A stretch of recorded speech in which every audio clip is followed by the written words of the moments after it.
points clear of the bottom three, and the City ground and the Forest faithful. I mean, that ground will be bouncing even right now, right? And for hours to come. It certainly will. I mean, when you consider that he's taken over from Steve Cooper, who was respected greatly at the football club and by the fans, not sure what the reaction to him walking through the door would be because of the last manager being sacked.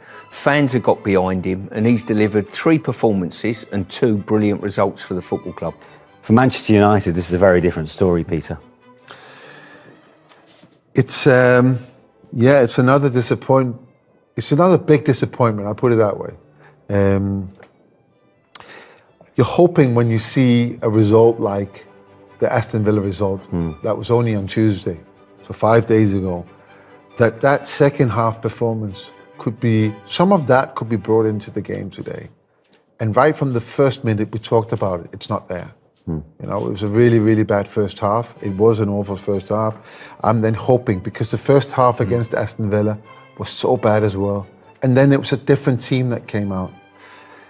And he makes a substitution. I think it has a really big effect on the game. Yes, I said this before the break. I can understand that you want Scott McTominay on, but not for the guy you take off. The guy you take off, young Mainu, is such a good player. And he played all right. He was controlling that part of the pitch very, very well. And there was no need to make that change. Where you have other players on the pitch that are doing absolutely nothing for the team. So I question the substitution and what that signals to the rest of the team. And it does. So you want to make up a substitution at halftime. Why do you want to do that? Is that to save yourself from in the second half so you can make the 3 breaks? You don't have to make 2 and 2 and 1 or 3 at one point. Is that it? Or is it to make an impact? You want to make an impact, well, then you have to leave impact players on and take un-impact players off. And he didn't. And I think that had a very big effect on the game. When you go in as a manager at half-time, if you feel as though sometimes you've got to make a substitution to get an impact, get a turnaround of mentality in many ways, when the substitution was made and he's took a young kid off, who I didn't, like Peter, didn't think was doing particularly badly. I thought he was doing all right. For me, it sends a bad message out. He's the one bright spark. I'm outside Old Trafford, but he's the one bright thing over this last month or so that's give the club an uplift, isn't it? A young player coming into the team playing particularly well. And you take him off, it sends a message out that I've took the easy way out a little bit, I think. That's how I see that. Actually, interestingly, when that half-time change was made, McTominay coming on for Mainu, we did touch on the point off air about how that could have left United a little bit light in the defensive areas of their midfield. And let's have a look at the first goal from Nottingham Forest. And when Nicolas Dominguez received the ball, was this quite telling? Well, that is why I say that it had an impact on the game. Because when we see the goal here, it looks like it's really well played and well crafted by Nottingham Forest. But when you look at it here, you got Scott McTominay probably in an okay position, and then you got Bruno. You know, Mainu would have been there. Bruno should have been back supporting Scott McTominay and marking Dominguez. You can't leave a player that unmarked in that area. And that was my point in the impact that it did have. That confusion. Where is Scott McTominay's position when he comes on? Where is Bruno then going to play? What's Christian Eriksen's job there? Where is he supposed to be? See, this is all confusing for me as a player, as somebody watching, but also for the players, which was obvious throughout the second 45 minutes. But when Mainu is playing, he's there. That's his job. He stays there. He's young, but he has that discipline. So I don't understand. This is what I'm saying. I don't understand why you take that player off. Because that was not the area that we were struggling in. Yeah, but Peter, we've got to give Forest credit here. That was well worked, wasn't it, from your perspective? Outstandingly well. It was good football, but you do ask the question. 2 players received the ball in the Manchester United box with no one within 4 metres of them, potentially. Yeah. But you've got to give credit.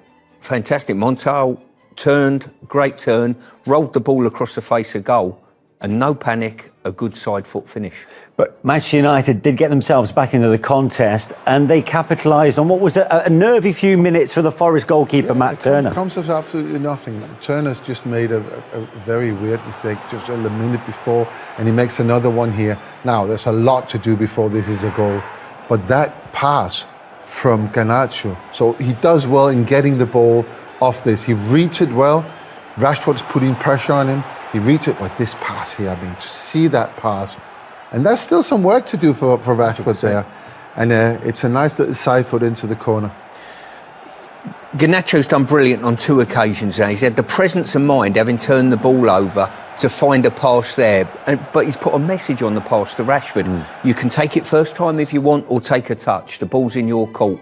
And it was, I mean, all the best finishes in the game today and the best efforts all come side foot, nice and relaxed, guided into finishes. the goal, composed. Yeah, including the winning goal from Nottingham Forest perspective, from Morgan Gibbs-White. We need to give Matt Turner some credit here, though, don't we, Stuart? Well, he's been under the pump. I've watched Forest a fair bit over the last 6 weeks, and he's made a couple of howlers with his feet and with his hands, but he's done well there. The real problem I see here, when you get in counter-attack 5 on 5, the urgency, as Peter mentioned earlier, from 5 of the players at the front end of the team to get back and goal side. I always think if a team not doing particularly well, the great rule of thumb is how many players have they got in the opposite half when that ball hits the back of your net? And if you've got more than one, you've got a problem on your hands. Yeah. They've had 3 or 4, but I've got to say once again, brilliant pass across the face of goal. The appreciation of pass and the weight of it was brilliant, and then just guide it into round the player, use the player as your guide. Great finish. And you know, to add sort of salt to injury there, it's Morgan Gibbs-White who scores. I'm not sure he should have been on the pitch by then. I think there is a case, and I don't understand VAR here. Should have got a red card where he was booked. So there were successive challenges. Three. First we see them here. The first one is that little kick there, and then the foul, and then this one here. That's 3. You know, when we see it a little bit closer, look at this here now. That kick, that one, and then this one here, that's a yellow card. But that one for me is a red card. And I don't understand why VAR are not looking at that and see, whoa, this is really endangering a player. It's Johnny Evans, look at this from here. You know? Okay. And then this guy ends up scoring the winning goal. Yeah. So. Well, I wonder whether that will be one of the main issues that will be addressed by either of the managers, which we're hoping to get post-match reaction, of course. Before we go off, it's been a fairly tepid first half from the City ground. No goals to report then. Between Nottingham Forest and Manchester United. In fact, Manchester United have had to face the longest wait to get a shot on target in a first half this season. They waited 32 minutes and 18 seconds before Aaron Wan-Bissaka's effort. And that also today is United's fewest shots in the first half since April 2022. Explain that. Expected goals 0.04. Yeah. What does that really mean? It means that they're not likely to score after what they've created in the first half. That's how I feel it. That's the way I'm feeling it as well. Yeah. It's like the ball gets up to 30 yards from the Forest goal by Man United players, and then nothing happens. No one's making any runs. No one's putting the ball in. You've got Garnacho on the left-hand side trying a little bit, but you've got absolute nothing from the right-hand side. Yeah. And as you so eloquently said, one shot on target, and it was Wan-Bissaka, which, I mean, we're stretching it. It really stretching to call it a shot. But there's no doubt Nottingham Forest will be the happier of the two at half-time. Well, they've looked at Manchester United, and United have shown no threat to them at the moment, which has made them comfortable within the game. They've had more shots in the game, albeit a little bit loosely speaking. And there's nothing to choose between the two sides. There's a game to be won by both teams. Yeah. Let's be quite honest with you. The games are quite an open game for a game with very few shots on goal. I think, you know, teams are creating things, sort of sweeping from end to end, but nothing's coming from it.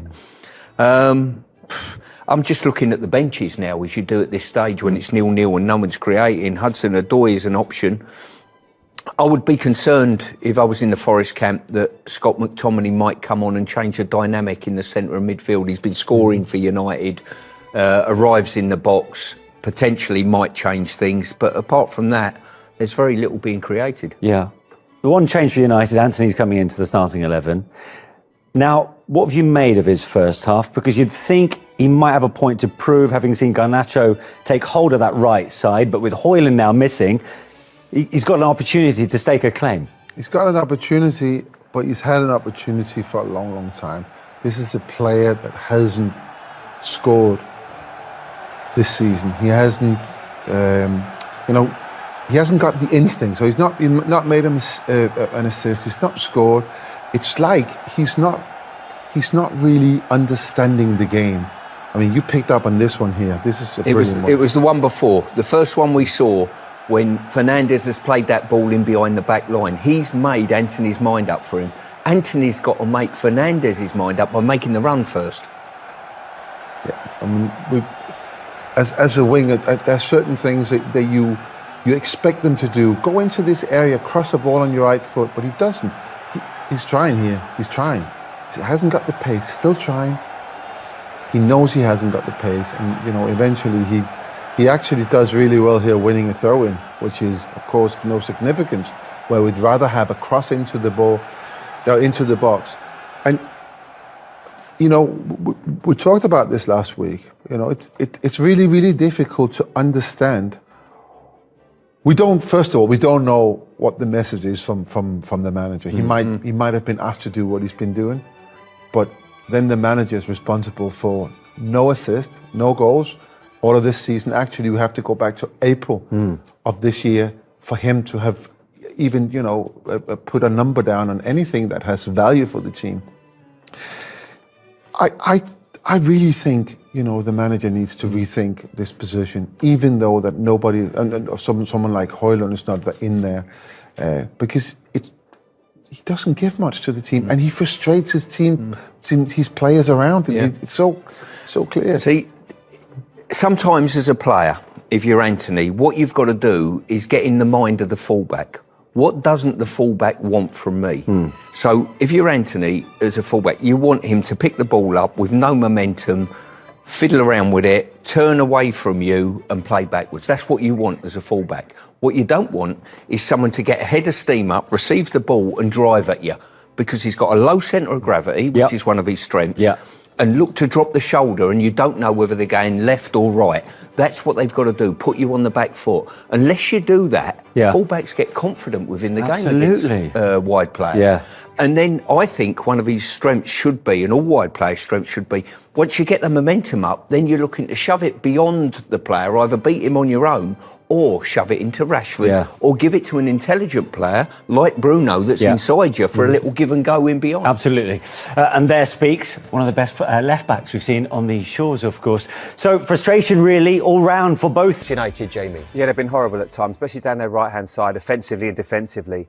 I think about Wan-Bissaka and Antony. No connection, no appetite to play at times. This was very early in the game, Michael, and Forest actually started really well. Yeah, started the game really well, and that's something they would have done. Chris Wood drags Johnny Evans out, gets in behind, Varane comes across, and you think, Kobe Mainoo's there just to block it. I mean, this is what you thought was going to be the whole game. Dominguez comes in from the left, and it's a good block, luckily. I mean, there wasn't too much to shout about. Just watch Aaron Wan-Bissaka here run back. Just watch him. Just keep your eye on him. That's your Man United right back. You've got Gary Neville. I wonder what he thinks when he sees that. Like a real lack of appetite to get back and desire. It's like you're making players play under duress at times. This is again Antony and Wan-Bissaka. Look at them get back. Look at Wan-Bissaka's reaction there. Antony decides to have a bit of a jog, but it's a bit too late.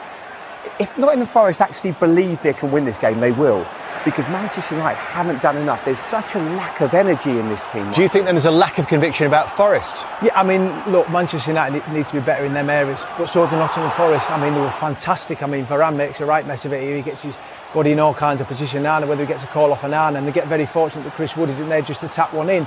But Forest have to be real believe in that wide area. They're so good against Newcastle on Boxing Day. Believe, get the ball to Elanga, go 1v1 against Dalot. There was a shot from Ryan Yates where he just played it safe. Go and have a go, because they haven't got in that position. It's there for them. They haven't been in the position in too many occasions to say, right, let's take the game. Let's show the belief that they should have. Should be full of confidence after the game against Newcastle, but they're just not seeing it in that final third, that little final pass. They're way better than Manchester United, because they've been non-existent really in the final I suspect as well, when Manchester United fans saw that Marcus Rashford was playing through the middle again, there were questions already from them. Yeah. And perhaps this is the reason why this is first half touch map. Okay, he's only had 18 touches. Is the problem, Jamie, that he's not getting close to the box? Well, Is that a working- Rashford problem or is that a It's Manchester a bit of United both. issue? He's working on scraps, but I also watch his body language and watch how much movement he possesses. It's non-existent. You need to do a lot more. You need to run in behind, come short, not worry about getting a little bit of contact. So that, to a certain extent, falls on him. He has to do so much more. I've seen him play up there. He can do it, but at the moment, it looks like he just doesn't want to really run around and create anything for his team. 5